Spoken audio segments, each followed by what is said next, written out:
tentang hukum administrasi negara. Administrasi negara adalah bagian dari hukum publik yang mengatur hubungan antara pemerintah, aparatur negara dengan warga negara, serta cara pemerintah menjalankan kekuasaannya. Hukum ini mengatur tentang tata laksana pemerintah, wewenang pejabat publik, dan perlindungan hak-hak warga negara dan tindakan pemerintah yang sewenang-wenang. Oke, kita yang lanjut. Kita masuk yang kedua, yaitu kekuasaan negara adalah kemampuan atau wewenang yang dimiliki oleh pemerintah untuk mengatur, mengendalikan, dan menjalankan kehidupan bernegara demi tercapainya tujuan nasional. Nah, kekuasaan ini biasanya terbagi menjadi 3 cabang utama, yaitu yang pertama legislatif, yang kedua eksekutif, yang ketiga yudikatif. Baiklah, saya akan menuliskan materi yaitu pengaruh trias politika di Indonesia. Trias politika adalah teori tentang pembagian kekuasaan negara.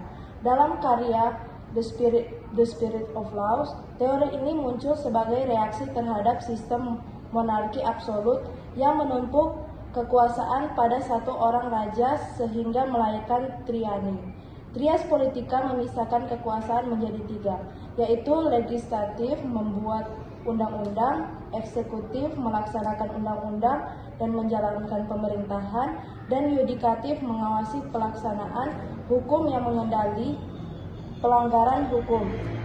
Tujuan utama teori ini adalah mencegah penyalahgunaan kekuasaan melalui sistem check and balance, yaitu mekanisme pengawasan antara lembaga negara.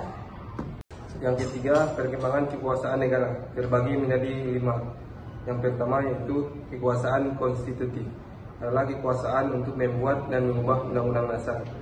2. Dipegang oleh Majelis Permusyawaratan Rakyat. 3. Hasilnya menjadi dasar hukum tertinggi bagi seluruh lembaga negara dan pemerintahan.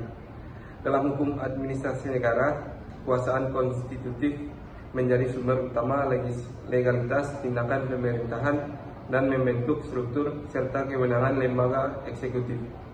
Contohnya yaitu Amandemen UUD 1945 tahun 1999 sampai 2002 yang memperjelas sistem pemerintahan dan pembagian kekuasaan. Yang kedua yaitu kekuasaan legislatif, adalah kekuasaan untuk membentuk undang-undang, dipegang oleh Dewan Perwakilan Rakyat (DPR) bersama Presiden dalam pasal 20 UUD 1945. Dalam hukum administrasi negara, kekuasaan legislatif menghasilkan aturan hukum yang menjadi pedoman dan batasan bagi pelaksanaan tugas pemerintah.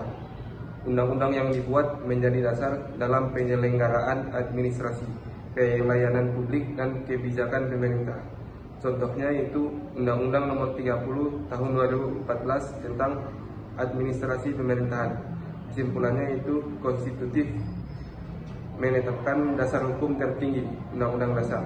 Legislatif membuat aturan pelaksanaan undang-undang.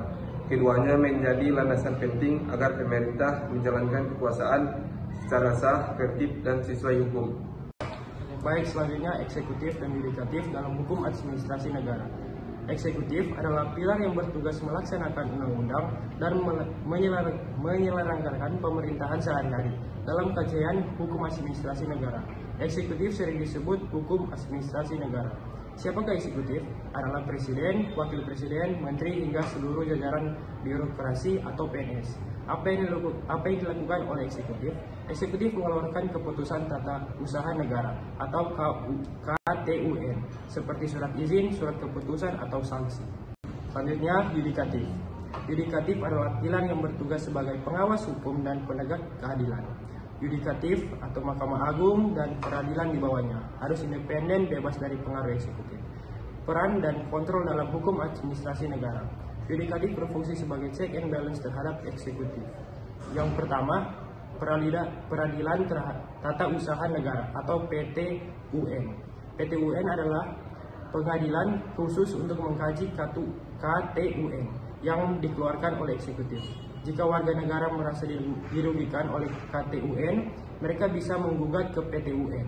PTUN akan menguji apakah keputusan eksekutif itu melanggar hukum atau AUPB. Jika terbukti melanggar, PTUN dapat membatalkan keputusan tersebut.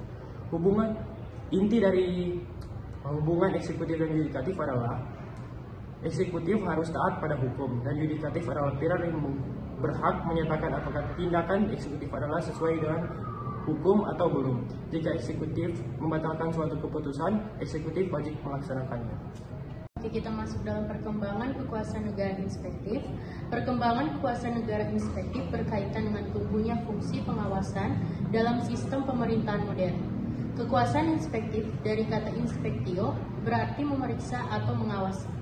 Muncul sebagai pelengkap dari 3 cabang kekuasaan klasik, legislatif, eksekutif, dan yudikatif. Untuk memastikan bahwa kekuasaan negara dijalankan secara bersih, efisien, dan bebas dari penyalahgunaan wewenang. Oke, kita masuk ke kesimpulan. Kekuasaan negara dan hukum administrasi negara saling berkaitan dalam penyelenggaraan pemerintahan yang tertib dan berkeadilan. Kekuasaan negara merupakan wewenang pemerintah untuk mengatur kehidupan negara melalui pembagian kekuasaan legislatif, eksekutif, dan yudikatif, serta fungsi tambahan seperti kekuasaan inspektif atau pengawasan. Sementara itu, hukum administrasi negara berperan mengatur cara kekuasaan tersebut dijalankan agar sesuai dengan hukum, tidak sewenang-wenang, dan tetap melindungi hak-hak warga negara.